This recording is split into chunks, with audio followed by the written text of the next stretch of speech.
Might be the last session of the day, certainly not the least. A couple of announcements. There's a sign-up sheet being passed around, so if you could give us whatever information you feel comfortable with, that would be great. Also, there is a reception at 6:30 tonight on the patio outside the room on the 4th floor of the library. So, the library 4th floor room, 6:30, there's a reception. All right, so this last session here is with Kazuki Ohta. Yes, you pronounced Pretty perfect. good, right? Yeah. Hey, man. The Japanese name. I've been to Japan. Oh, really? Yeah, it was awesome. That's awesome. CTO and co-founder of Treasure Data. He's going to talk about Fluentd and Embulk. Enjoy. All right, so thank you everyone. So just to understand what is, how many of you have heard about Fluentd or Embulk before? Oh, it's 2 to 3. So I assume this is more like an introductory session. So someone who is advanced at Fluentd. So I don't think you get that much value out from this presentation. But really is we want to introduce Fluentd and Embulk to this audience and community. So this is the last session. So you must be tired already, but bear with me for next 15 minutes, 20 minutes. So first of all, I want to introduce myself. I'm a CTO and co-founder at the company called Treasure Data. We are the data analytics cloud service company located at Mountain View. We're around 100 people, and we also have an office in Tokyo and Korea. Also, we opened up the Indian office recently. And my original career is high performance computing. So I was a researcher at Argonne National Laboratory. They have a supercomputer called BlueGene, who has a million CPU core, and they run the Fortran application, which exists from 1970s, and do nuclear simulation, fluid dynamics simulation. And I was a part of the team to handle all the petascale file system requests for that. And now, 7 or 8 years ago, I got naturally interested in Hadoop, and I started working on it, and didn't work on my laptop even. So I started committing some patches and organizing community in Japan. Now we have around 2,000 members on it. I'm pretty much open source guy. So I began my programming at the age of 17 or 18. And I installed Linux on my Windows PC, and one of my environment is called KDE, K-Desktop environment, and they have a computer, and it didn't show my language, which is Japanese. So I tried to fix it. I learned C++, how to do it, and now that engine turned into the WebKit, which supports all the KHTML, or a Safari's browser, and then Chrome, and all these everything. So I'm pretty much the open source guy. So now let's talk about what is Fluentd.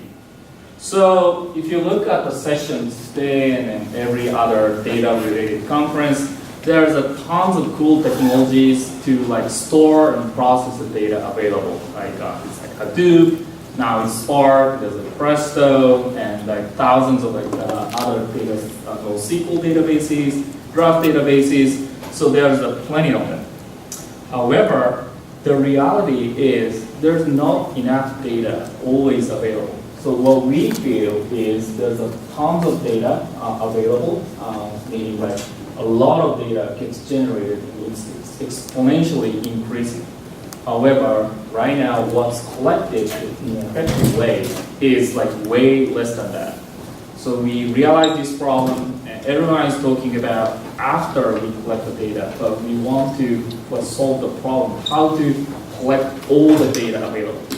And according to the survey of done by Accenture, besides all these cool big data technologies, in reality, 70% of the big data projects spend how to collect the data from data sources to one of its big data systems. So we're trying to solve this real other problem here. And another problem is in a lot of companies, the data is just located anywhere, and it's messy. So you have this web logs from Apache Nginx, and you have syslogs, application logs. You might have container data from Docker, syslog, and you might have data coming from mobile, and you have CRM, ERP, and coming from Twitter. So like all these diverse data sources are available, and it's increasing every day.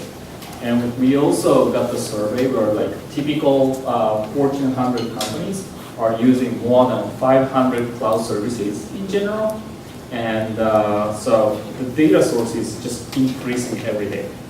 Now, what we do right now is we want to move that data to like a lot of destinations. Can be a Mongodb, we just had a session here, or like simply put it a file on S3 or some other object storage, or Hadoop, Elasticsearch, or cloud environment, right? And we started writing a lot of ad hoc scripts to copy the log file via rsync and parse it and aggregate it and fetching and feeding the API from Twitter and pull the data. And we configure syslog to forward logs.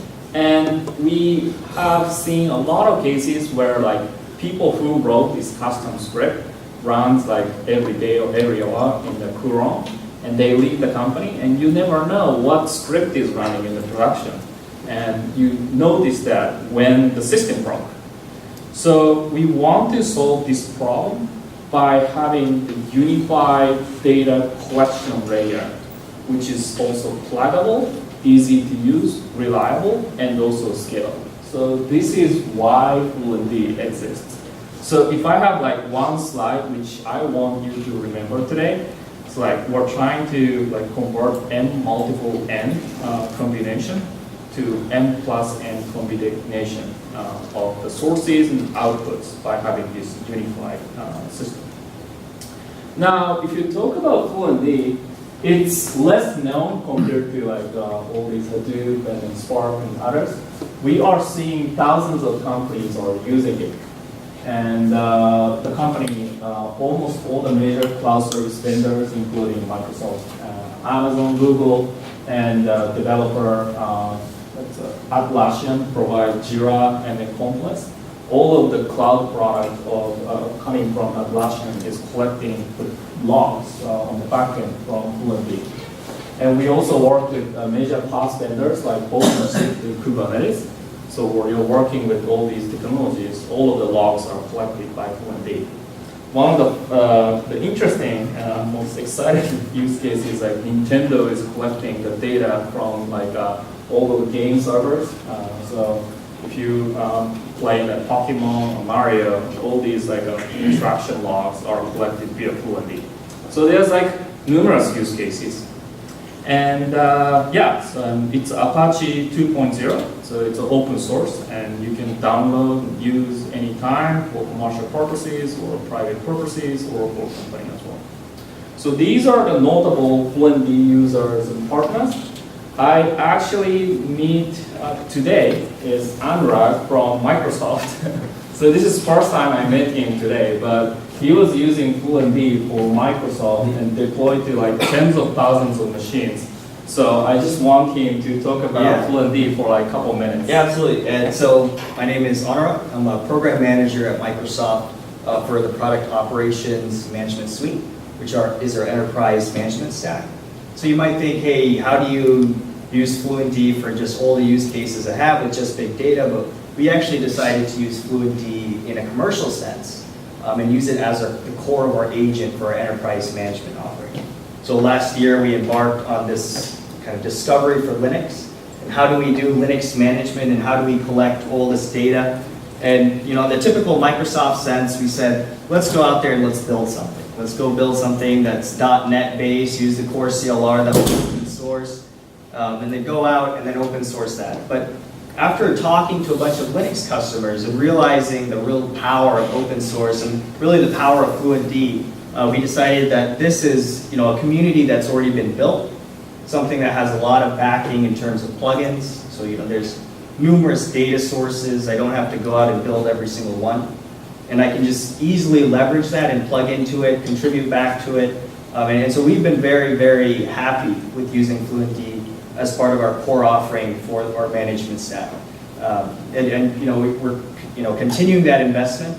And it's if you guys have these data collection problems, highly recommend using Fluentd. Thank you very much. Yeah. So the strong word from one of the users, which So let's dive into like how Fluentd works. So in one word, Fluentd is an extensible and reliable data collection tool. So extensible means we have a really simple core, and around that, everything can be implemented as a plugins. So I'll talk about this later. We also have a reliable data collection, means we have a buffering capabilities, high availability capabilities, load balancing capabilities, because we want to collect the data from hundreds of sources, thousands of machines sometimes. And it's a collection. It's like syslog, nothing more than that. And like we said, we have a simple core with the plugins. So any use case specific or input output specific parts can be implemented by plugins, like reading the data, parsing the data, buffering the data, writing the data, formatting the data. You can extend it with the plugin. Now the core part has like a divide and conquer part, meaning like we split the data into chunks and we do the micro batching. We do buffering and exponential retry and error handling, message routing, and we make sure we leverage the parent. So everything you need for any of the data capabilities are in core, and you can extend via plugins. Now, we have a lot of plugins. You can write input plugins, parser plugins, filter plugins, buffer plugins, output plugins, formatter plugins. And if you go to the website of Fluentd, now, yes. So we stopped counting anymore, but like there's like 700 to 800 plugins are contributed by the community. I think every talk we have today, we already have a plugin, like Kafka or Amazon, like Kinesis, S3, Azure, Elasticsearch, whatever the system you want to use. We already have a plugin, so that's one of the strengths of Fluentd's community. So that's one thing we want to see. And we also, one of the biggest differentiations, so we have other competitive products such as like primary Logstash and also rsyslog is something that people consider against Fluentd. But one of the major differentiations is we have a buffering mechanism. So every record comes here will have three key components, which is tag and time, which where the record gets generated, and record is formatted as JSON. So anything you can represent as JSON, you can ingest the data with Fluentd. Now the router part routes the messages to appropriate places. Like I want to route these messages to Hadoop, but I want to route this set of messages to Elasticsearch. You can just route that based on the tags. Now we also have a chunk-based buffering capabilities. You can use either file or memory for the buffering. A lot of them are using file. So let's say you are collecting the data from the servers. Now your backend Mongodb or Hadoop goes down. You are typically losing the data. However, as long as you have enough file or like disk size with the Fluentd, you can keep buffering it. And then when the backend system goes live again, we have an automatic retry, so you don't have to do any operation. Fluentd just start sending the data again. So that's the beauty of the Fluentd. And some of the users say, oh, I didn't notice my backend server is dead, but the data is there. So that's one of the magic we've seen. And simple use case. So this is the simplest use of Fluentd. So having logs, the data coming from somewhere, and collect the data and then push to either Kafka, Mongodb, Postgres, and Elasticsearch. And the configuration is really simple. So let's say you want to tail the logs of Apache 2. So what we have in configuration is a source section and also match section. Source section describes what the inputs are, and match section describes what outputs are. And in source, you can select which type of plugin you want to use. In this case, we picked a tail plugin. So this tail plugin does tailing the local file, right? And path means like a parallel http.log, which is the Apache 2's logs get located. And format Apache 2, we specify the parser. In this case, we already have a predefined Apache 2 parser. We also have 20 to 30 predefined parser algo for a lot of like major the middlewares. And then finally, you can tag these messages. So anything comes from this Apache log gets tagged as backend.apache. Now, if you go to match section, you have the match section with backend.asterisk, meaning anything matches to this rule will go to this section. So in this case, backend.apache matches backend.asterisk. So anything comes from this Apache logs goes into this section. Now, if you look at the output, we're using the Mongodb output plugin with the database of Fluentd and also collection is their table equivalent, in this case, test, which is really easy to use. However, in production, you might have, or you almost have like multiple machines in it. So in typical deployment, one of our users are having 200,000 servers, and anything ranges from like 3 nodes to like a couple hundreds of thousand nodes you can use Fluentd. And typically, Fluentd sits within like edge server nodes. And then we also call this as a forwarder. And we also recommend to prepare a set of Fluentd nodes, which is called aggregator. And then we simply forward the logs from like forwarder to aggregator. And when you forward, you can choose the semantics, like at most once, at least once, and you can do the failover. If you have multiple aggregators and one aggregator goes down, you can route the messages to like the live aggregator. We also have a load balancing. You can do active, you can do active standby, and you can have a waiting run rolling, and also run rolling, of course.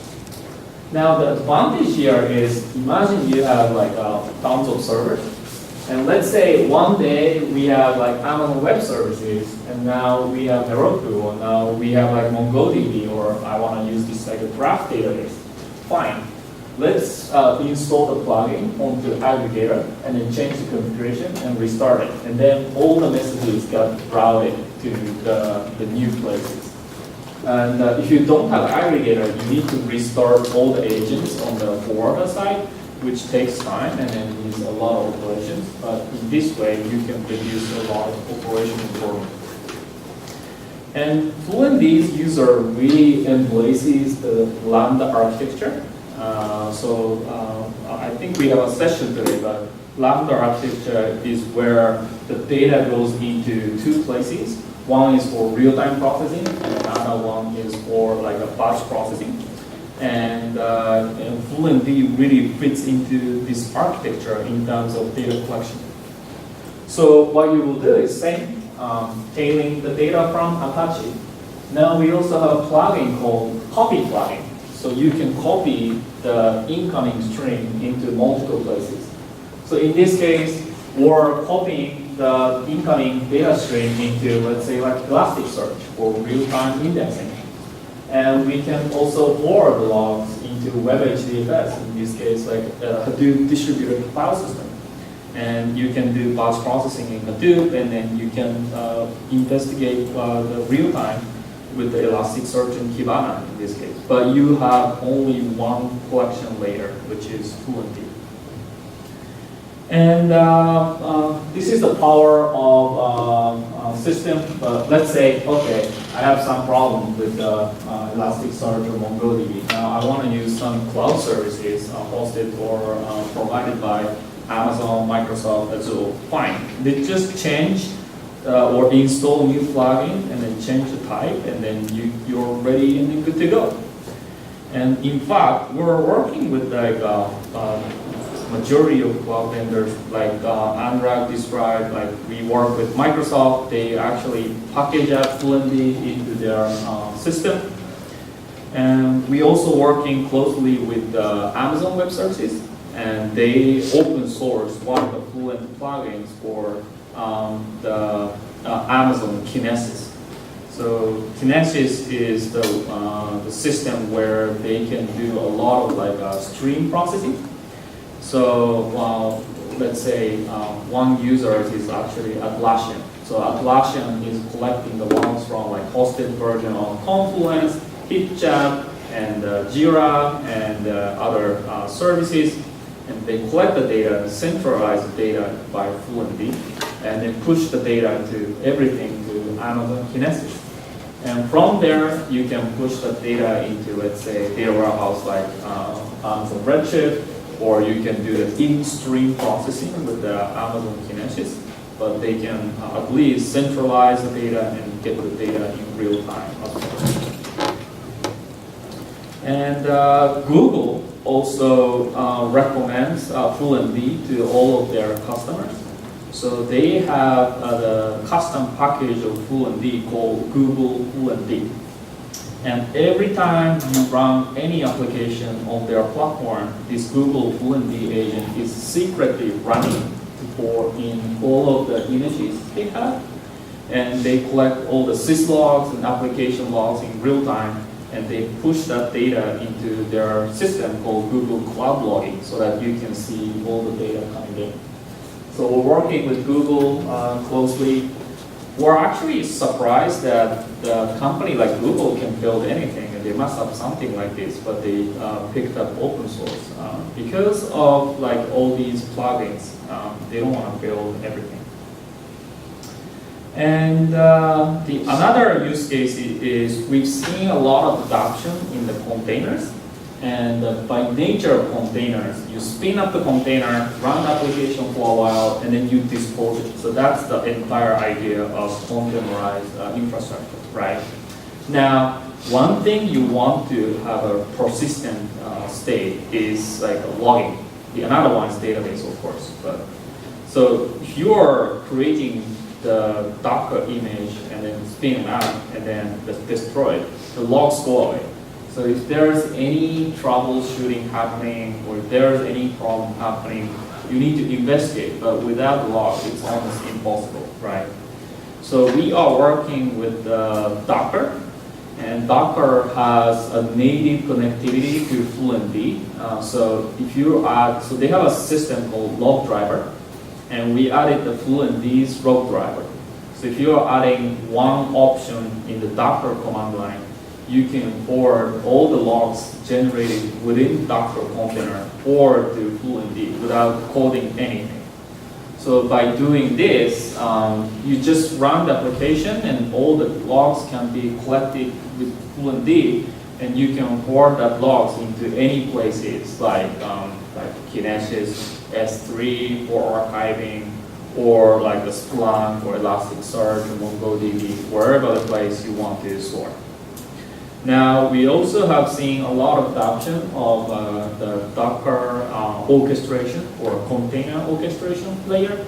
So we're working with a system like Kubernetes, which Google open sourced. And Kubernetes uses Fluentd as a default logging driver in the underlying system, where Kubernetes launches the pods and the container.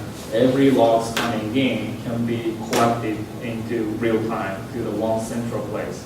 And Fluentd gets container pods for each containers.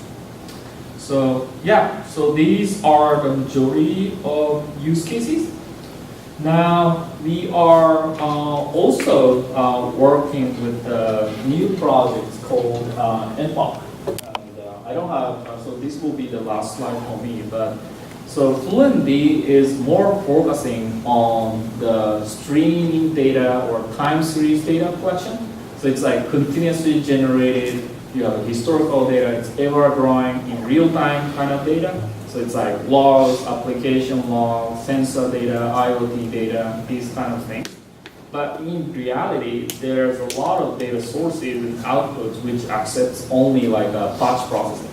So sometimes data is available like every day or every hour or sometimes every week. We have a customer saying, oh, my data is available every 2 days. I don't know how that happened, but they said like every 2 days data gets updated.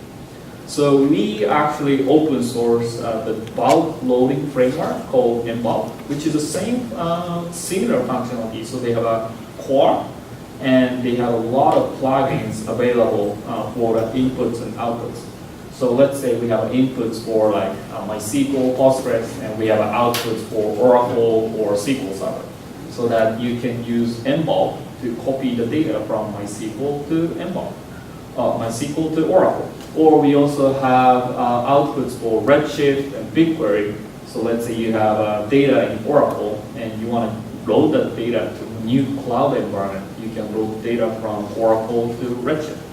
Now, like Fluentd, we also want to cultivate the community around this so that people can contribute all these plugins so that people or humans don't have to reinvent all these like ad hoc scripts. So let's check this out.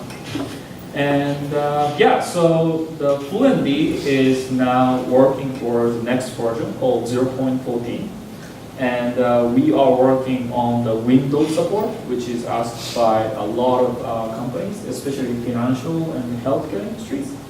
And we're just working on it. And we are working on nanosecond time precision. And we always want to simplify and applying the plugins.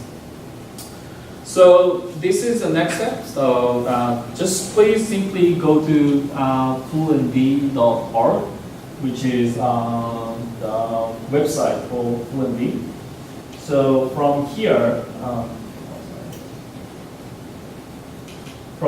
you can find all the basic information, like what is Fluentd, why Fluentd exists, number of users, number of lists, sources and outputs, and you can go to documentation. And more importantly, you can download the packages. Now we have RPM packages, Debian packages. We also have DMZ packages. So if you're on Mac, you can just download and install on your local machine. You can test it out. And we're working with the XS, like Windows packages as well. So this is the last slide. Thank you very much. So if you guys have any questions, I'm happy to answer too.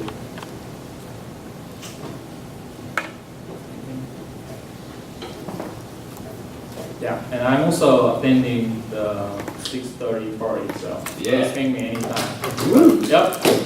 So thank you. Party time, I guess.